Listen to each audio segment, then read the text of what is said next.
Guys, this video is sponsored by Sheath. And before you think I've stolen Conor McGregor's underwear, all right, these are actually Sheath and these are brand new. And I want to turn them inside out because they got special protection for your boys. Okay, traditional boxer briefs have long been overdue for an upgrade. And on a hot summer day, a U.S. Army soldier on his second tour of duty in Iraq came up with this idea. The Sheath was born. Sheath reinvented men's boxer briefs with 3 individual compartments to keep everything down there separate, cool, and comfortable. This modern ergonomic design prevents skin-on-skin contact, which reduces the buildup of heat and sweat. Sheath prevents all of that. It is the holy grail of underwear. So click the link below and use the promo code Chael at checkout, or go to sheathunderwear.com/Chael for 20% off. That's sheathunderwear.com/Chael, or click the link below and use the promo code Chael for 20% off.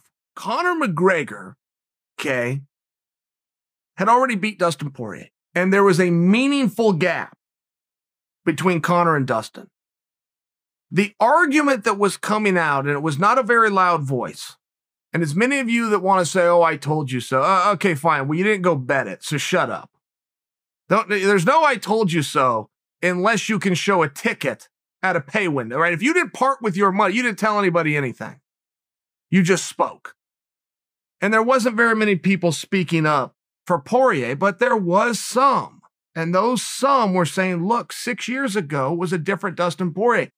They're right. The counter to that would be 6 years ago was a different Conor McGregor. The question tonight is it a better Conor McGregor? Because there was a gap. So if you believe Dustin's gotten better and you believe Conor's got down, do you believe it was enough to not only close the gap but favor Poirier? I mean, that's really what you're talking about. You're talking about a personal best. You're talking about flipping a script.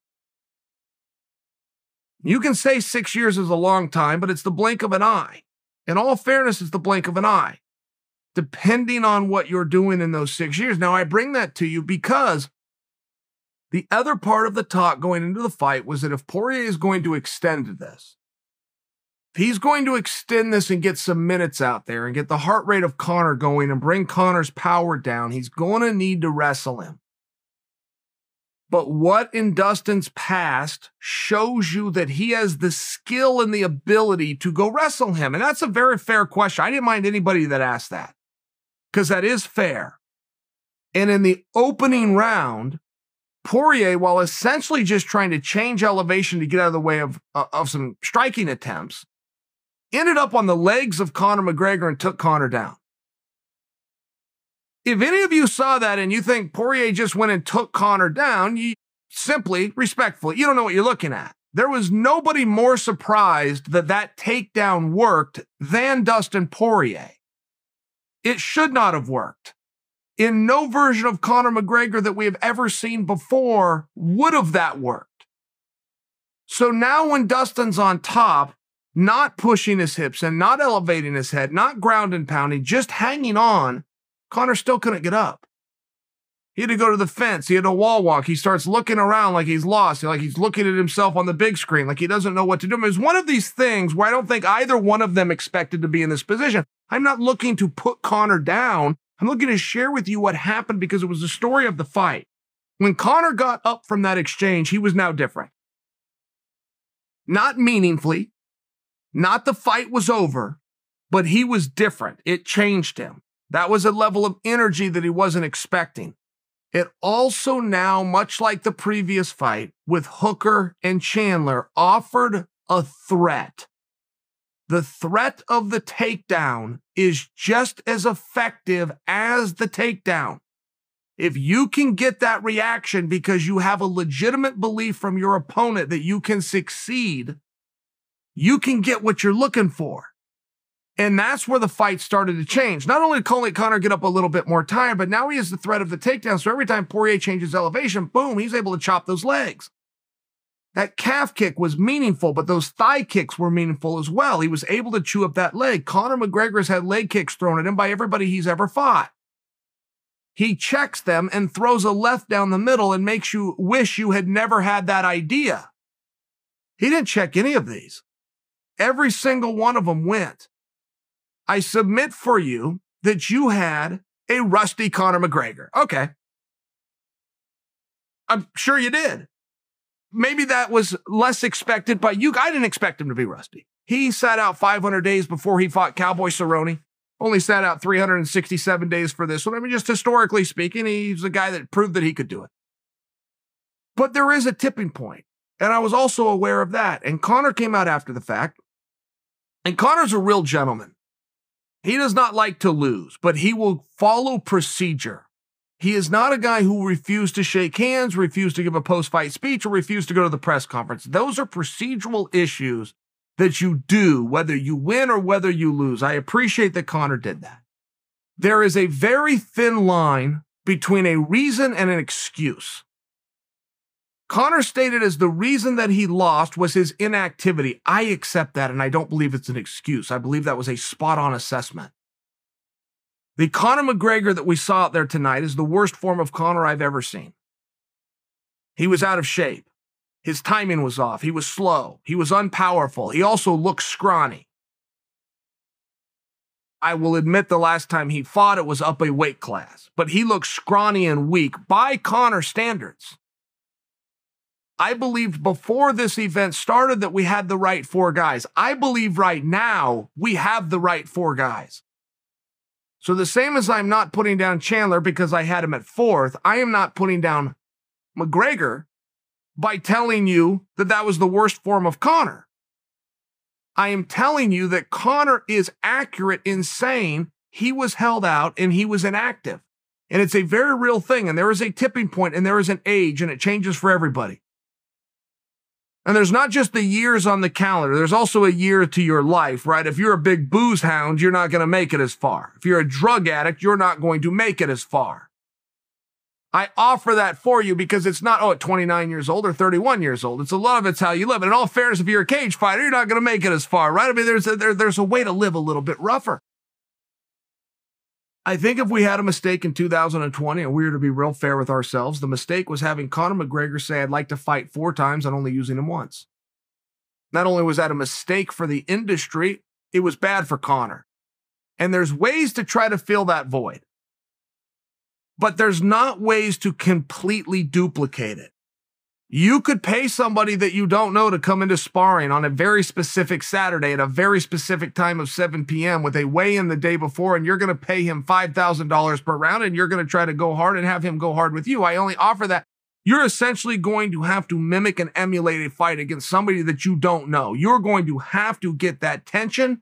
You're going to have to get that speed and get that pressure up. You cannot duplicate that on a bag, in sparring gear, on pads, on a treadmill, on a jump rope. You just can't. Those are great things to substitute for the real thing. But when Conor McGregor says, yeah, I'm a little bit slow, I'm not able to check this kick, I'm not seeing things as well, I'm getting a little tired a little bit faster.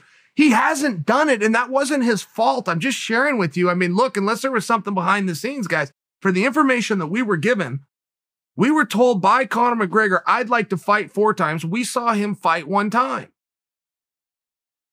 It wasn't his fault.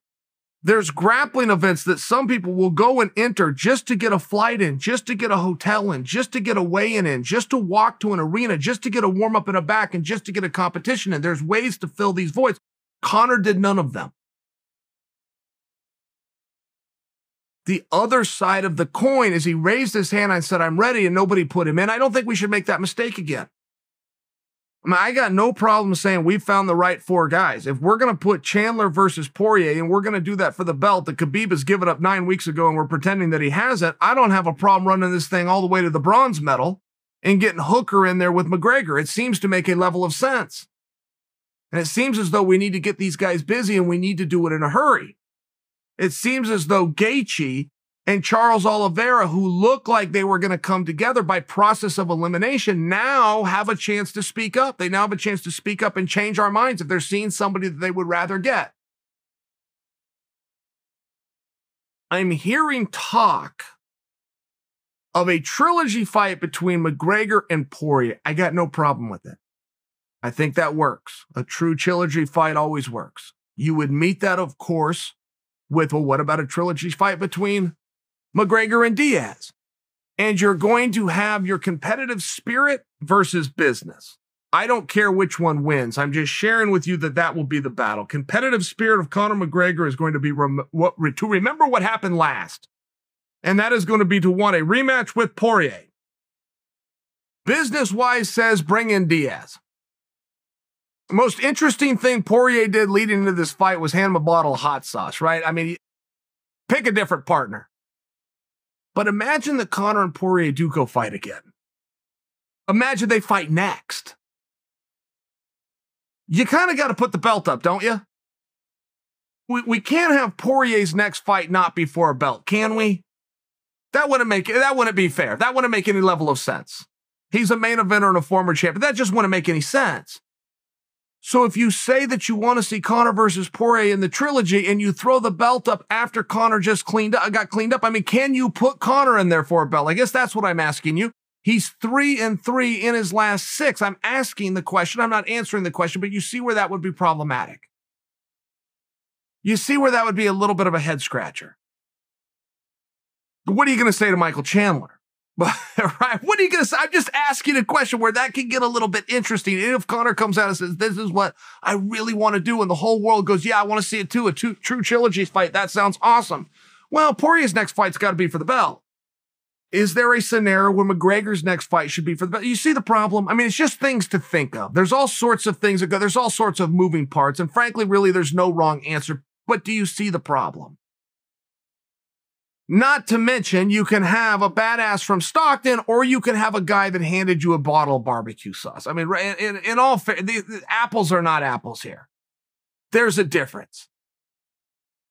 And I think that things do start to get very interesting. And I think that the Oliveras of the world, if they're ever going to speak up, need to do it now. Now, Oliveira hasn't spoken up for himself even since the night that he got on everybody's radar. Gaethje's been relatively quiet.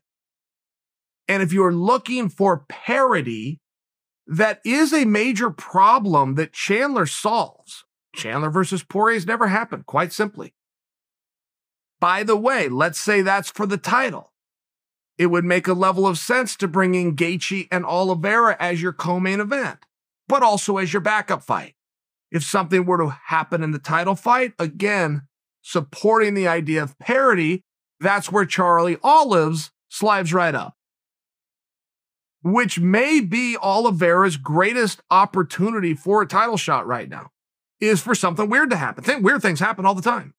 They happen all the time. But that may be his greatest chance, is for something to happen, and that's where he slides in. Nothing wrong with that.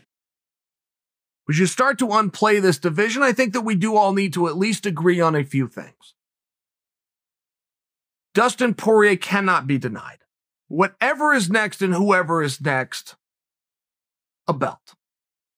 Michael Chandler cannot be denied. And by the way, Khabib has not hedged. Khabib does not show an interest. And in all fairness, you guys weren't clamoring for him when he was around. So let's take the man at his word. Let's us as the audience not pretend that we're all of a sudden some big Khabib fan. Leave that for the part of the world that actually is Khabib fans.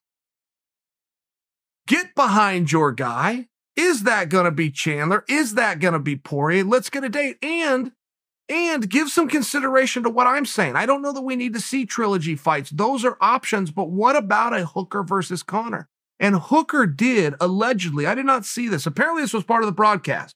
You guys might have seen it. I didn't. I guess I looked away. Hooker allegedly left the ring, took his gloves off, and threw them back into the ring.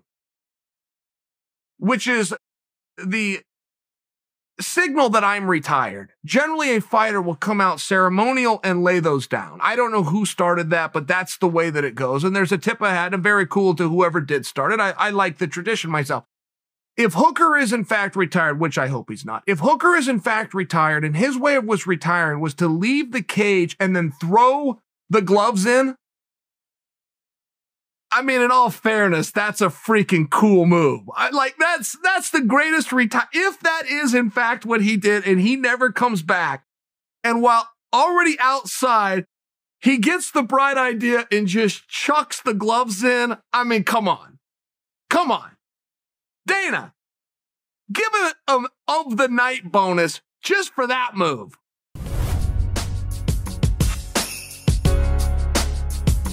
Uncle Chael, Uncle Chael, there's no bad guy like Uncle Chael. Never lost, not even a round, undefeated, undisputed. Oh yeah, here comes the bad guy.